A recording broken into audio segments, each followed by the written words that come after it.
Um, That's okay. You want me to? Do you want me to get you cards or cue cards? yeah, Being I a got a script. teleprompter. Sure. All right. One more take. Hello and welcome to another episode of Tech Deck Karaoke. We are very proud to announce this week that we have just been awarded the Top Video Podcast Award for post-lobotomy patients by the Mental Experimental Health Institute, known as MAT. So we're very proud to receive that award, and in honor of receiving such a prestigious award, we have invited Marino Wijay to our show. So Marino, please introduce yourself before we get on to introducing my boss. What did I sign up for? Hey everyone. So as Joe mentioned, my name is Marino Wijay. I work in tech. I've been in tech for, I don't know, almost 2 decades now. But I'm a Canadian. I live up near Toronto, and if you can hear it, my baby's crying in the background. I have no idea why, and I'm not going to go get up and look at him and see what's going on. But I work as a developer advocate. I've spent a lot of time in consulting and doing all the implementation stuff and pre-sales, and kind of got bored with that. And now I focus on community. I'm here to work with folks to understand some of the things that we do in the app networking space. But not only that, I take the empathetic approach because I know a lot of folks kind of need that extra assistance or that extra guidance beyond just being fed a bunch of material. So I love community. I love working with folks, and I love hanging out with cool people like Joe and others like Joe. So that's it. That's all from me. Brilliant. Welcome. And of course, we are joined by Sabrina Shafer, who is the CEO of Continuum, but more importantly, our impartial judge for the episode to ensure that everything goes smoothly and that we know who really presents this material better. Welcome, Sabrina. Thank you. Yeah, it's an honor on the heels of this amazing award. I'm thrilled, flabbergasted, if you will. That's right.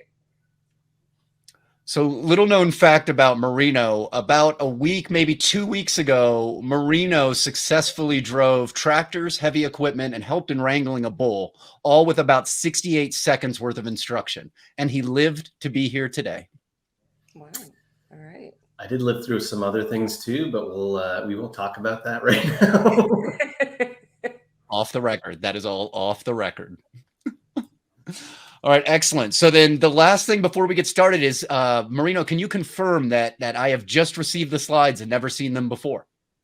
Yeah, I sent the slides to Joe literally 10 minutes before this thing started, and I saw him open it like a minute before. So we are good to go. I trust that he has no idea what's in it. Let's rock and roll. Excellent. And impartial judge, can you confirm that as well, please? That way we have a third party. That is confirmed. I can confirm that solidly. All right. Well, here we go with another episode of Tech Deck Karaoke. We are going to be talking about, as soon as these slides come up, a thing. We're going to be talking about how and when network engineering goes DevOopsie. This is a topic that is very near and dear to my heart because oopsies are something that I am extremely familiar with. I mean, intimately familiar with, starting at birth and really continuing daily since then. Network engineering, on the other hand, is something very new to me, so I'm going to try and sound intelligent around that aspect of what we go through. When we look at when network engineering goes oopsie, we always want to start with the OSI model, because the OSI model is really the root of everything. People think that the world is built on physics. It's really built underneath physics on the OSI model, which is a great teaching tool for the way in which network interaction happens at different layers of the protocol stacks. We move from that physical layer where we make that really tough decision between our Wi-Fi or our physical wired connection, all the way up until more intelligent things at the application layer, where we can do application layer load balancing, build in proxies, API gateways, and the rest. This model shows us how things are supposed to work, primarily in a theoretical model, because when we actually implement networking protocols, we throw all this shit away and screw it to pieces.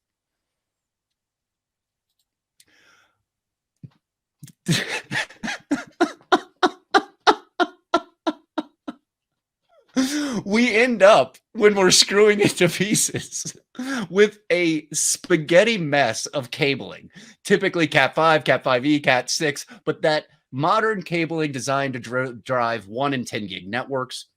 We have unpatched firewalls burning all over the place. We have weak iOS passwords that are using the username and password that were in the lab guide from the training we took for an hour on the switch we're trying to configure. We have config files all over the place. Basically, your average enterprise is running on Excel spreadsheets. It's a mess. But from my perspective, this is fine. This is just how it's always supposed to be. I guess we could take this hot, fiery mess and slap some SDN on it, and shit should be fine. When we look at this, we need to think from the perspective of where were you when I needed you? Git. We also need to know who is Kubernetes, because we talk about Kubernetes a lot, but has anyone actually seen the guy? He's kind of like the guy behind blockchain and Bitcoin. Mysterious, could be multiple people, could be a group, could be an entire series of companies, but we don't know who Kubernetes really is. So why are we putting network in our YAML config files? None of this stuff makes any sense. If this isn't making any sense to you, we're in the same damn boat, and that's good. That's camaraderie.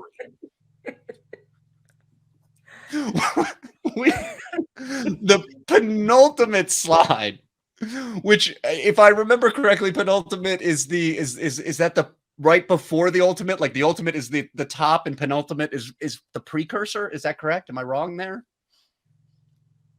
I think I think you're right. I think that's supposed to be the case. But keep going. Just keep rolling. You're doing great. I'm just trying to remember the word here. My vocab is pretty piss poor. I am a jarhead. Don't hate me for it. The penultimate slide was also intentionally left blank, and we're not sorry about this. We really wanted to make sure that there was some room for you to think through the message that we're trying to get through. And that is, when you're looking at DevOps, you've got a quagmire of garbage in the networking stack that you're going to have to deal with. And that fiery hot mess is something you should take a long pause to consider. Bravo. Service mesh is really just a bunch of old networking tools with a slightly cool name, or at least an attempt at a slightly cool name.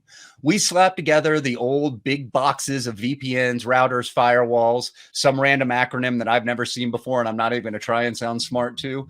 And then what we're creating is this network layer that we needed in a more virtual stack that has a much cooler name than Fiery Hot Mess. That allows us to ensure that both the packets flow and that we can follow the flow of the packets if our Ducati is fast enough and our suit jacket stays on while riding. The importance of this is to understand that as a developer, your biggest challenge will always be figuring out how to get the network to actually do its damn job. And that is something about Oopsie with DevOpsie. Yeah, I think you should be the one delivering these presentations going forward. Completely nailed it. Actually, I was surprised one of the animations didn't go off in that deck. I wonder why that is. But I can. It's probably the platform. Yeah. The platforms usually suck. I could probably just share my screen if I run through this myself. But yeah, so. Great job. I'm surprised you glossed over service mesh. Like the fact that I gave you a book on service mesh when I was out there, you didn't read it at all? Come on, dude. Like, what's going on here? Little known fact, I can't read. It never does his homework, so it's a little bit of everything. I mean, I did my homework, man. I had to go digging hard to find these pictures of you. I'm impressed. I didn't even catch that first picture was old Joe. That was that's a classic. And the funny thing is, that is a go ahead. Great look I had, I'm sure. The funny thing is, this picture is directly out of, I think, a network virtualization blog too. Which we will link in the chat now that you've brought that up. You can live in infamy. I don't know how valid it is anymore. So. But yeah. So the great thing about all of my blogs is that they weren't originally valid, so they're just as valid today as they ever were. If not more. Yeah, sure. They're much more relevant. Yeah.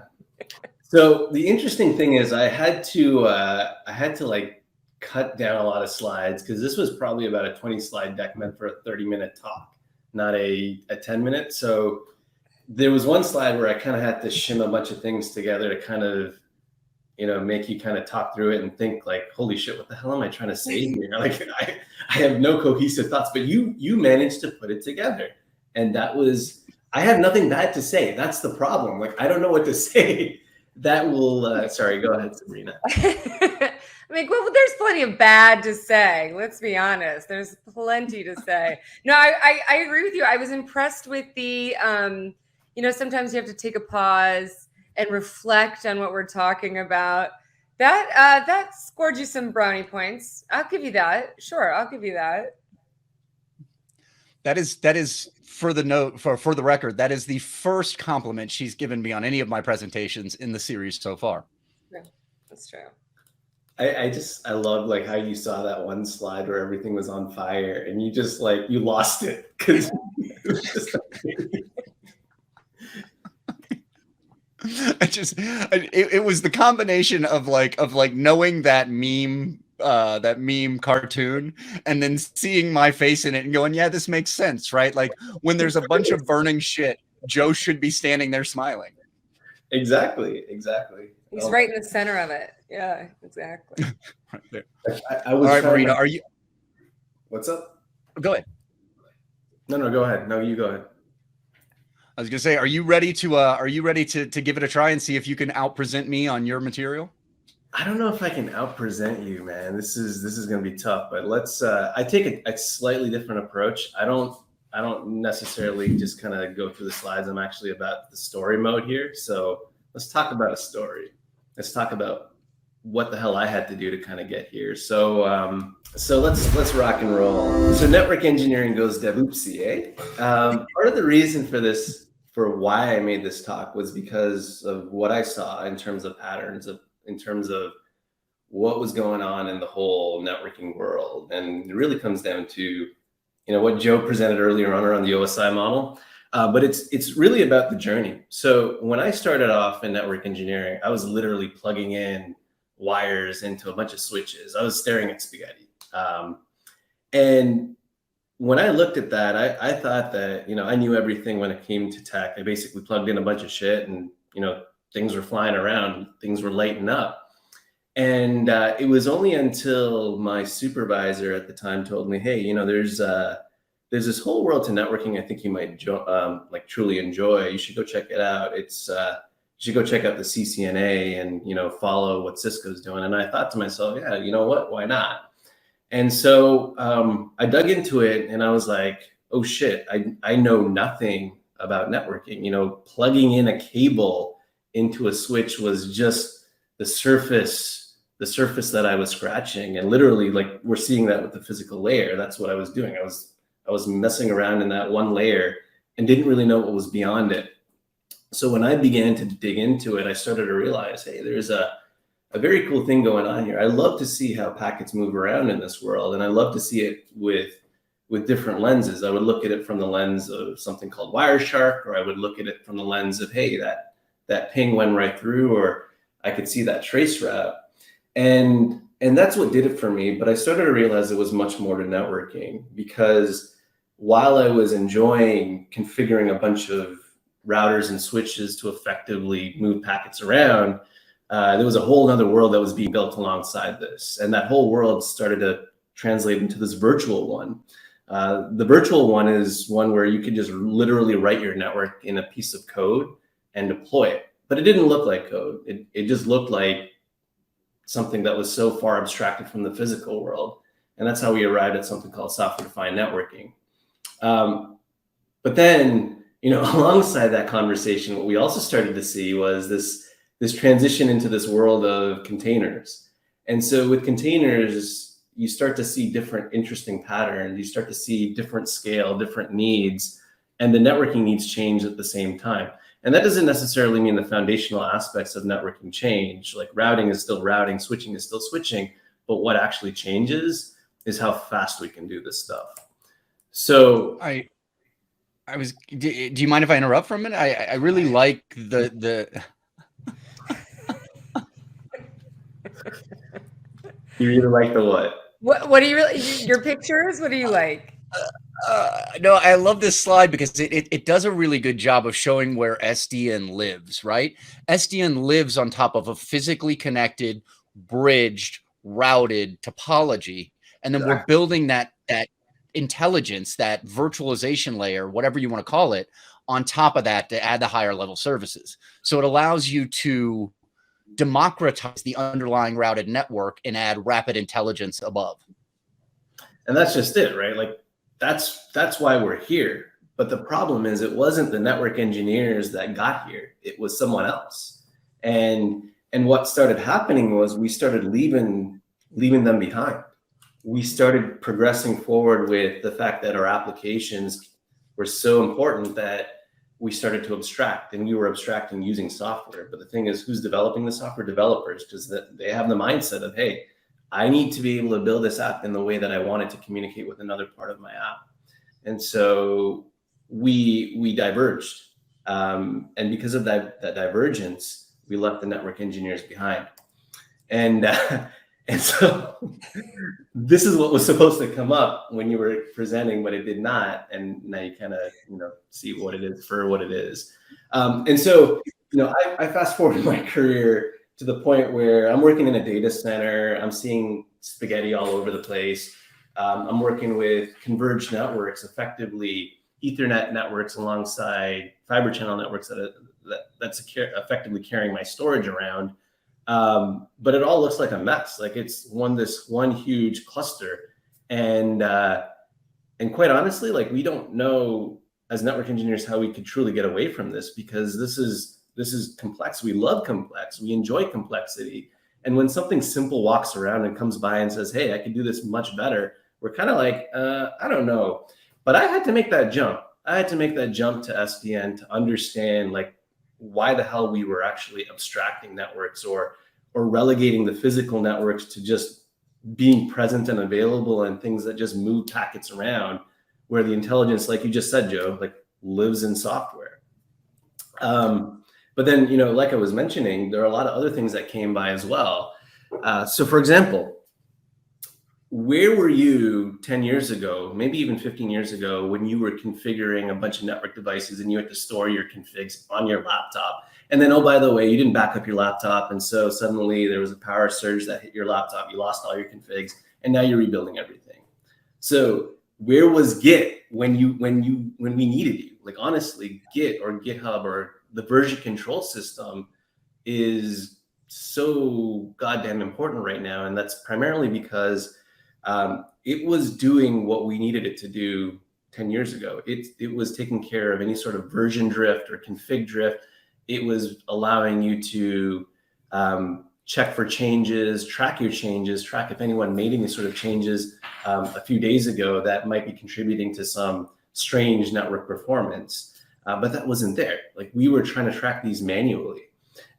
But the reality is DevOps, the world of DevOps, the movement of DevOps is actually doing this today. Like they rely on technologies like Git to move forward and to do things in a very declarative nature, which actually, you know what? Network engineering has kind of moved in that direction too.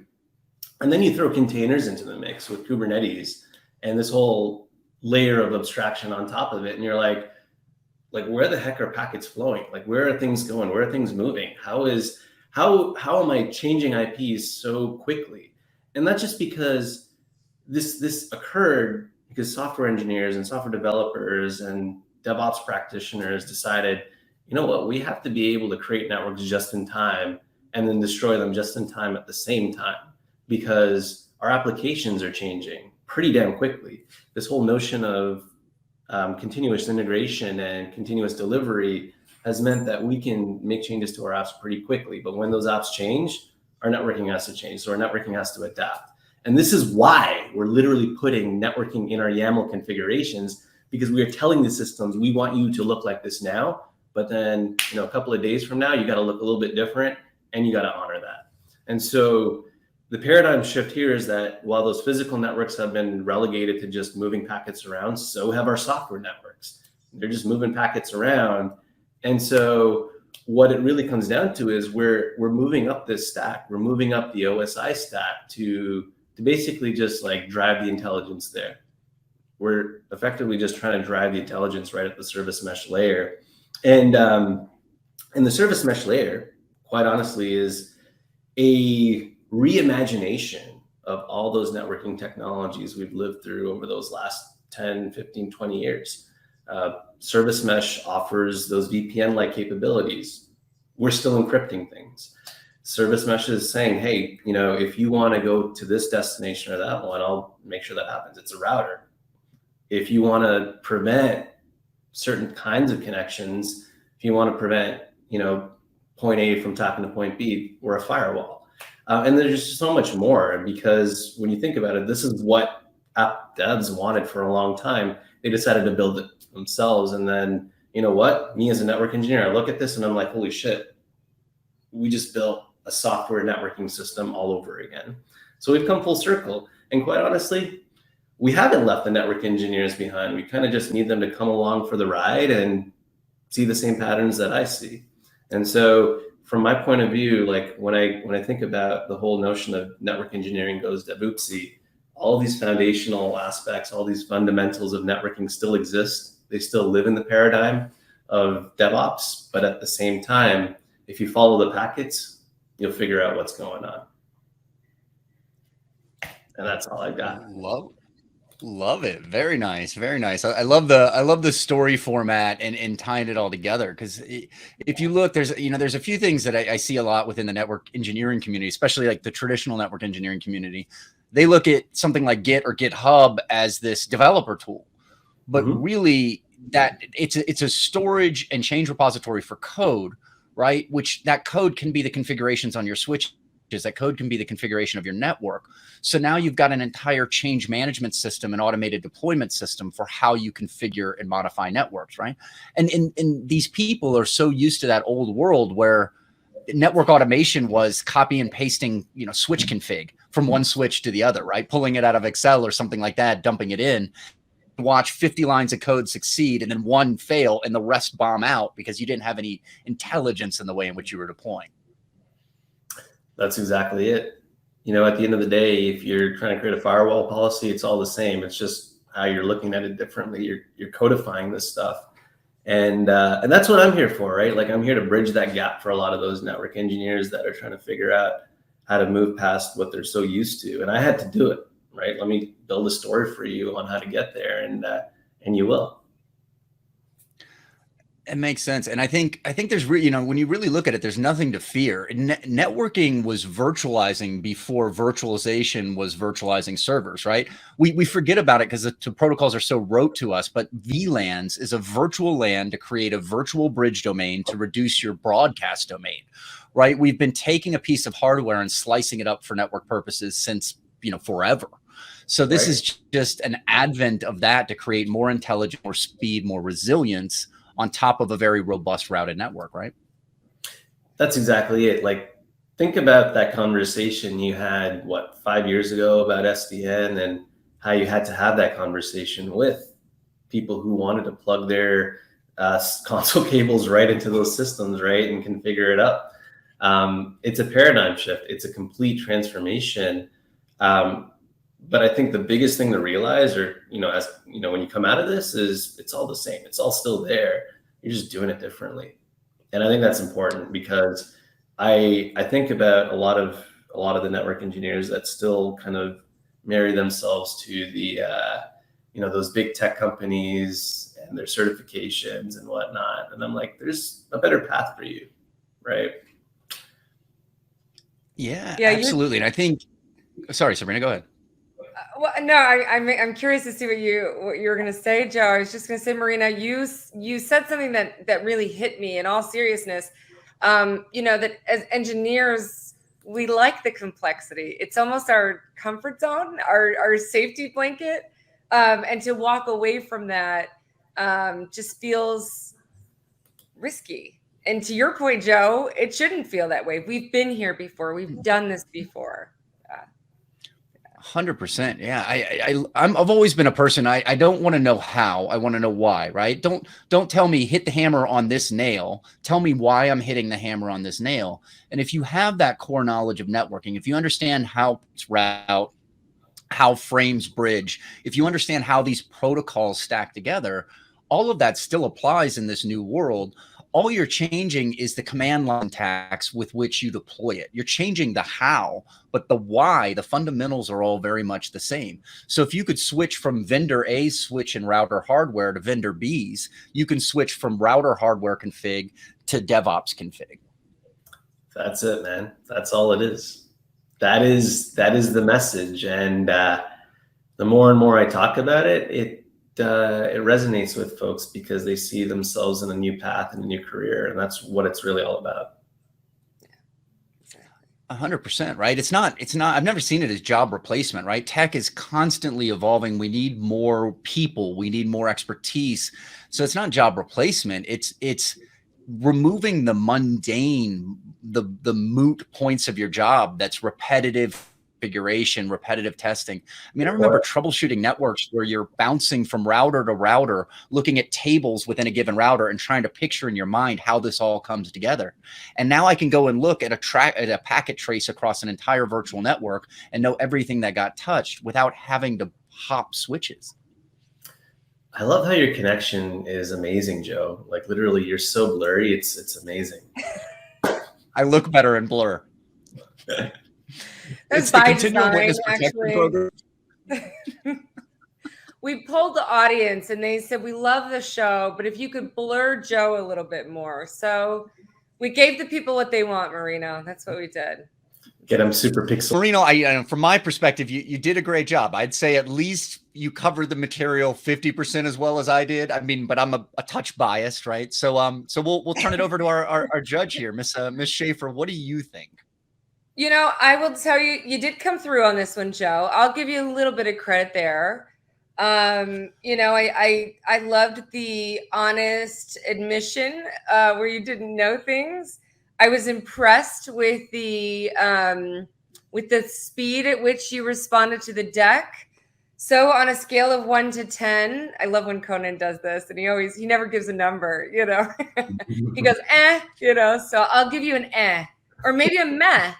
Since that is the award giver for us is meh. So I will give you a meh. And Marino, what's that? You could give us an in honor of our Canadian guest. It's an A. Oh, and Marino, I don't know if you caught it, but it was delightful. You opened up with an A. Did you hear yourself do it? I did. Oh, you had me at A. I'm like, okay, I stopped with A. So you literally, you started with an A, and that's when I knew you were going to win. That was the deciding factor, was the A. But I do like the story. I like the evolution, and I like the sort of inspiration for where the industry is going, and maybe a little bit of nudge for those who are maybe a little bit more traditional and cautious about sort of evolving where their career is going. Yeah, so I have to give this one, it's a toss-up. It's close, but I'm going to give this one to Marino. So congratulations. Yes. Congratulations. Thank you. You did a great job, Joe. Excellent, though. You did an excellent job. Well done. I'll keep the tears for later. They taste salty, so it's kind of a nice snack when everyone's off the video. So normally as we close, when we close, we want to kind of get an idea of where people can find you and connect with you. But before we do that, with you specifically, you're extremely big on kind of giving back to the community, growing the community, helping people out. I mean, you're all heart. So from that perspective, what piece of advice, if you could give people that are either senior networking engineers looking to get into DevOps or junior people looking to get into kind of the network DevOps space or the DevOps space in general, what piece of advice would you give them? Learn in public. What do you mean by that? Expand. So by learning in public, you're exposing yourself, you're exposing your vulnerabilities, you're exposing the fact that you could be wrong about something. But the fact that you're wrong about something means that someone's going to come along and correct you and provide that correct information. And then now you've learned, like you've just learned doubly, like basically you're getting multiple perspectives. But at the same time, you're not only doing that, you're also encouraging others to do the same. And then you've created this mesh of learning all together. And so wherever you are, junior, senior, you're finding, your approach to transition to another career or whatever, share your story of how you're learning, what you're learning, because, people will see, people will comment, people will come in and say, and this could be anywhere, LinkedIn, Twitter, YouTube, whatever the heck you want, TikTok. Even if you want to show up at Joe's ranch and just, yap about your story or something, Joe will listen and cook you some great food. By doing that, you're emulating the fact that others can go out and do the same thing. You're making it easy for them to get in. You're showing them all the steps. And this might be so subtle, you're not even realizing that you're doing it. But as long as you're taking that approach to learn in public, to show the ups and downs, people will realize that it's for them as well. Well That's said. great. So Sabrina, I need to throw that to you. There's two sides of the Sabrina coin that I want perspective on. So on one side of the Sabrina coin, there is the behavioral analyst. And on the other side of the Sabrina coin, there is the evil attorney. So tell us from both perspectives what you think about learning in public. You said it best, Marino. I think by learning and in public, I love that. I'm going to use that. And you also hit on something really important. It's not just learning and showing off the good stuff. It's showing I didn't understand this, or, my opinions changed here, or, I messed up here. It shows people a level of vulnerability that draws them to you, or at least the right people to you. But it also impacts people who maybe are nervous or scared to say something themselves or to learn something themselves. So it's a massive motivator. From a neurological standpoint, it actually triggers, there's this thing in your brain called mirror neurons. It triggers the exact same thing in your brain as if you were doing the activity. And there's a ton of studies about it. I won't geek out too much, Joe, but it's incredibly interesting, and it builds habits. This is how you build habits, is by, first of all, watching other people. So inspiring people by saying, I did this, you can do it too. And then also by them taking little chances and doing it themselves. So couldn't agree more with you. Yeah. I love it in all aspects. And I know from kind of my experience with some of it, there's two things that I think it always did well for me. One is you build up a really good tolerance for mistakes by doing it, because you're constantly in public making the mistakes. So each time you do it, the mistake hurts a little less. There's a little less shame or guilt or whatever you feel that comes with it. So it gives you this superpower of being able to fail, learn, grow in a constant fashion without all the negativity that comes with it. And the second thing is, on the internet, I've always found that if you ask a question, the chances of getting an answer are very slim. But if you provide an incorrect statement, the chances of being corrected with the right information are very high, right? So just go out there and say something stupid and you will learn faster than any other method I've ever seen. Oh yeah, there are a lot of people with egos out there. So they'll come, they will show up.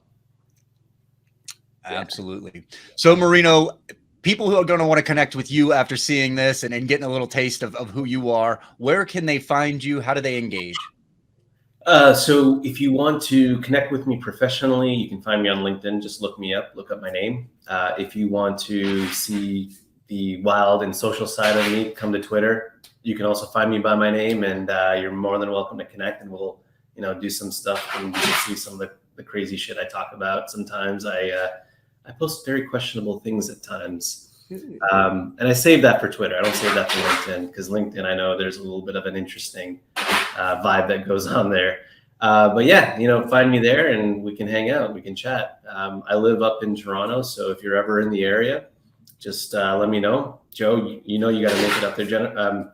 You definitely have to come up. Sabrina, you definitely have to come up as well. Happy to host you. Just make sure that you don't come up here in the wintertime, because I definitely don't leave my house when it's snowing. I'm from Chicago. I get it. Okay. Yeah. No, that makes sense. But yeah, that's all I've got. Another great episode. Excellent. And a great episode. And I personally know nothing about saying questionable stuff on Twitter, so that was an interesting thing to me. But I think it is a good space for it. It is. Absolutely. Thank you very much, Marino. Thank you, Sabrina, as always, for nothing. I really would appreciate a W in here sometimes. But maybe that's on me. Maybe accountability would help. Thank you all. All right. See you next time.